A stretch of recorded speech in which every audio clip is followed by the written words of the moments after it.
গোটা ভারতবর্ষে পশ্চিমবঙ্গের রাজনীতি মানুষের রুটি রুজির বাইরে মন্দির মসজিদ ধর্ম জাত ভাষায় যাচ্ছে, যেটাই ভারতবর্ষের সংবিধানের বাইরে।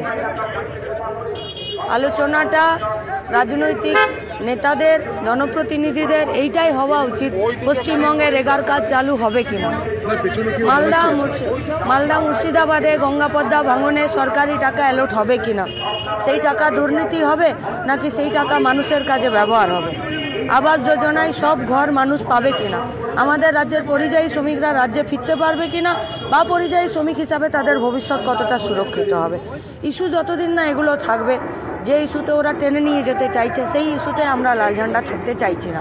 তাই আপনাদের প্রশ্নের ওই পারপাসে উত্তর, আমার মনে হয় রাজনীতিতে যারা আছে, যারা রাজনীতি করছে, যারা সংগঠনের কর্মী, তাদের ওই ইস্যুতে না থাকাই ভালো।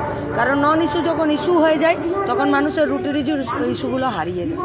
আমাদের পার্টি বাম ধর্মনিরপেক্ষ গণতান্ত্রিক প্রগতিশীল একটি বড় মঞ্চ তৈরি করতে সব অংশের মানুষকে, ব্যক্তিকে, সমষ্টিকে যুক্ত করার চেষ্টা করছে। এবং এটা শুধু আমাদের রাজ্যে নয়, এটা আমাদের পার্টির কেন্দ্রীয় কংগ্রেসের, এটা আমাদের পার্টির লাইন। ফলত সেই লাইনে আমাদের রাজ্য পার্টির সম্পাদক এবং আমাদের রাজ্য পার্টির তরফ থেকে যারা বাম ধর্মনিরপেক্ষ গণতান্ত্রিক প্রগতিশীল এবং যুক্তিবাদী হবেন, তাদের কাছে আমরা আমাদের বার্তা পাঠাবো, তাদের ডিসিশন তারা নেবেন।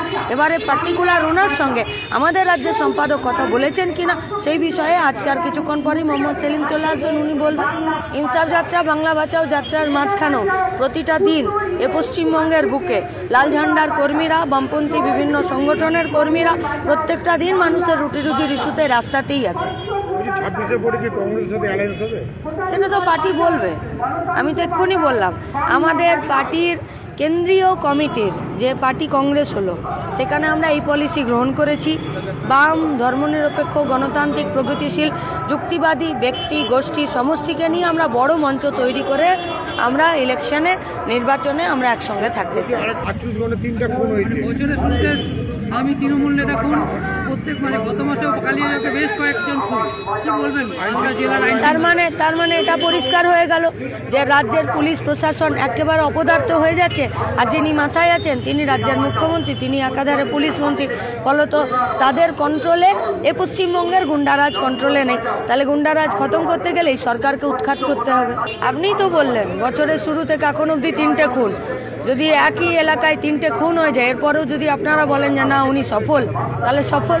মালদার বড় সমস্যা গঙ্গা ভাঙন, সে বিষয়ে রাজ্য সরকার কি ভাবছে? আমি শুরুতেই বললাম ইস্যু কি হবে, গঙ্গাপদ্মা ভাঙনে দেশের সরকার সেখানে টাকা অ্যালট করবে কিনা, সেই টাকা মানুষের প্রয়োজনে ব্যবহার হবে কিনা, সেই টাকাতে দুর্নীতি বন্ধ হবে কিনা, এবং গঙ্গাপদ্মা ভাঙনের হাত থেকে গোটা মালদা মুর্শিদাবাদের মানুষকে রক্ষা করা যাবে কিনা, এইটা ইস্যু। যারা মন্ত্রী আছেন, যারা রাজ্যের এবং দেশের মন্ত্রী আছেন, তাদের কাজের হিসাব তথ্য কে নেবে? সাধারণ মানুষ নেবে। তাই